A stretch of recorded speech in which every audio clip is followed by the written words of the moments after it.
Helin Ertem. She's an associate professor of international relations at Istanbul Medeniyet University.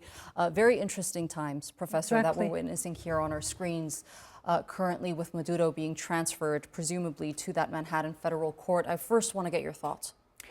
Well, it's so interesting. It is a bitter time. At least this is a show of power by the United States, by the Trump administration. Unfortunately, because showing power can be in two ways. We know that we can talk about soft power, we can talk about hard power, and this is a very exact show of hard power from the United States of America. But the Trump administration should be sure that maybe they might not be giving the right message to the outside world. Because especially after Gaza, we've been talking about, much more talking about the injustice in the international system, which was built by the United States or the West in general. But since Gaza especially, more and more people are aware of the injustice of the asymmetrical power relationships in the international system, which the United States is still trying to continue with. I guess they are not aware that the word is not the same word of the 20th century, especially. It's interesting that you mentioned Gaza, because many are making the two comparisons, saying that they're using this excessive power alongside Israel in Palestine. And this is happening off the back of that, with Trump using excessive power, going into another country, attacking that country, capturing its president, bringing him unlawfully to the United States. What kind of a precedent does this set on an international scale? Where does the U.S. stand when it comes to accountability? Well, it knows, the Trump administration exactly knows, and the United States in general knows that they haven't been accounting for anything in the past. They did so many international, human rights violations, especially in terms of Iraq, in terms of Afghanistan, in the recent period of time. But nobody asked for anything to the United States of America. And we know that the United States history is full of interventions, especially in Latin America. And again, they didn't account for that. So they know that nothing will happen, especially with the means of today's international system, today's United Nations. So they continue to show their power. But I guess this will have an end sooner or later, because people are much more aware of what is going on. In the region, in Latin America, we're seeing a lot of division when it comes to the various countries, the various leaders, the statements that they've released. There's this real fear from these governments that they may be next, because we've heard from Trump threaten various countries like Mexico, like Colombia, like Cuba. How are these actions threatening security and stability ultimately in the region? Well, since the 1823 Monroe Doctrine in the United States history, the United States is claiming that the security of the Latin American region is actually belongs to the security, or attached to the security of the United States. For that reason, it's been such a long time that somehow the United States is thinking that they are responsible for any kind of instability to be stopped by the United States in this region. And we know that in the beginning of the 20th century, especially with Theodore Roosevelt's amendment, they also claimed that in terms of any kind of instability or chaotic situation, the United States has the power to intervene in the Latin American countries. For that reason, Trump, as he's trying to be another Theodore Roosevelt of our time, is trying to do the same thing, and they are equalizing the security of the United States with the security of Latin America. But we have to be sure that when they are talking about security, it's actually the security of their financial relations, trade relations, especially in the energy sector, when the case is Venezuela. How much of the oil, because that has been one of Trump's justification for conducting these actions. He's saying that they're going to go in, they're going to drill the oil, make Venezuela rich again. The money is going to go to the Venezuelans, and they're going to thrive. How much of that money is realistically going to go to the benefits of the Venezuelan people? Well, when we look at the previous agreements, at least temporary agreements, we see that it was something like 20% to the Venezuelans and 80% to the American companies. So there's nothing equal. Nothing is only about Venezuelan people. But what we, all of us at least, see that they are trying to use this concept of stability the rights of Venezuelan people, actually this is a big lie of our post-truth times. Many people are aware that they are only talking about the national interests of the United States. They are talking about the United States' capability to control the energy markets all around the world. The United States doesn't need the energy of other countries. It has quite a lot of, let's say, natural gas, oil, etc. They don't need exactly the energy of the other countries, but they need to control the energy sector, the prices of the energy sector, energy market especially. For that reason, Venezuela is a big example in front of them. The other thing is that with the increasing control of Russia and China, or at least influence of Russia and China in Venezuela, the United States considered that as a big threat against American interests. For that reason, as Venezuela is a small country compared to the United States, they could find their, at least, courage to intervene in Venezuela.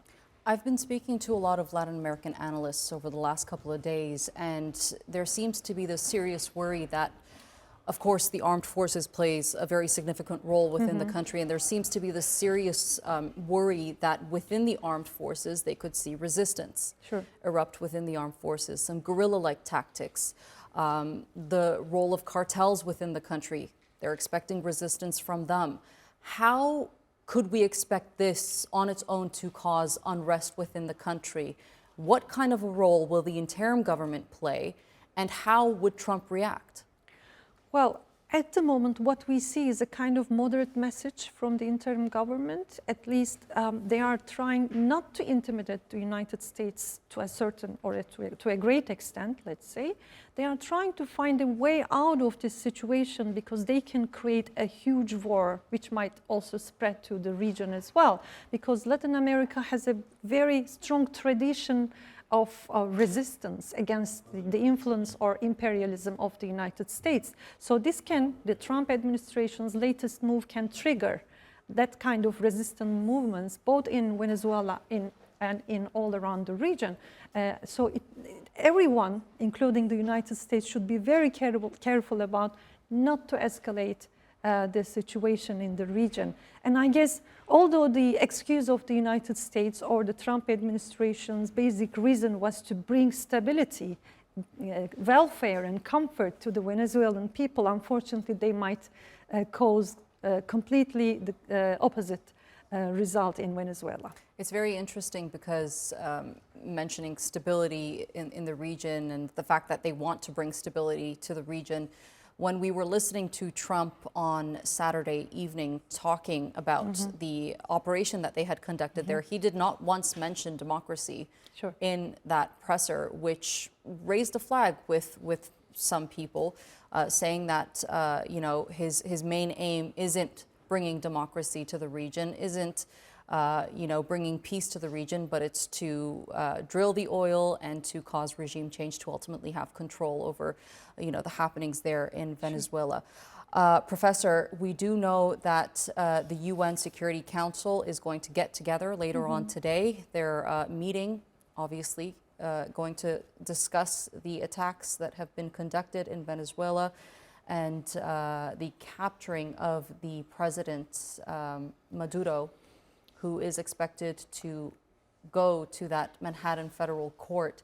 A lot of questions have been raised around the authority of the UN at this point in time, especially, as you mentioned, what we saw happen in Gaza. They made very little change happen regarding the issue of Palestine. How can it change with Venezuela? Can we expect change with Venezuela? Well, I personally do not expect any kind of concrete result from the United Nations Security Council, unfortunately, because of the system, because of the structure of the institution.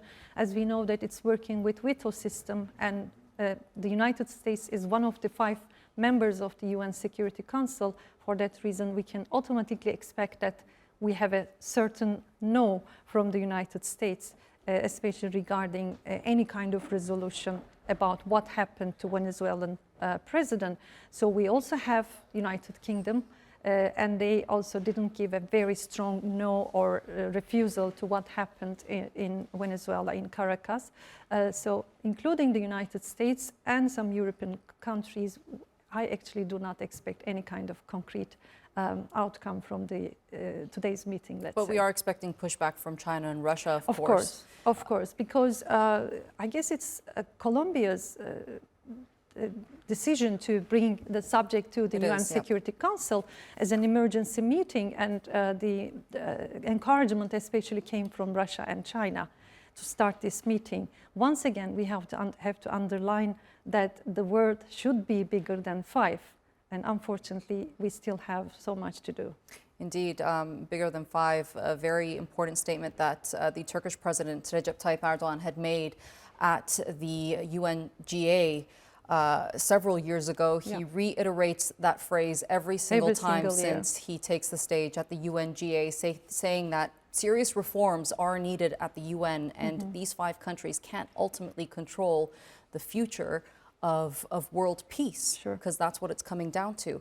I also want to touch on the role of China specifically, because we do know that Maduro had met with the Chinese delegation before this all went down. Exactly. We've heard condemnation from China, but not too much more following that initial statement. What position do you think they're going to take moving forward?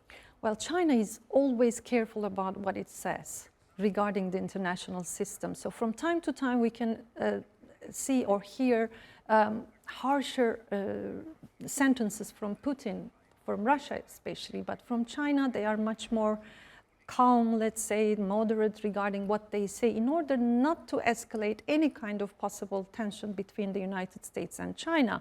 So the message they are trying to give the world is that the system is unfair, for sure. After so many NATO meetings, every single year, we see that Russia is on the table as a target, as a rival country or enemy sometimes, and China is the second threat, which is considered by NATO and the Western powers especially, regarding their relationship. So what we see is that these 2 countries are the main targets of the United States of America especially, but we do not see very harsh statements or moves from China, as it doesn't suit today's Chinese foreign policy, because what they are trying to give a message to the world is that they just want to spread welfare. They do not want any clashes. But we know that as many experts on the issue, any possible tension would probably come between China and the United States rather than between Russia and the United States.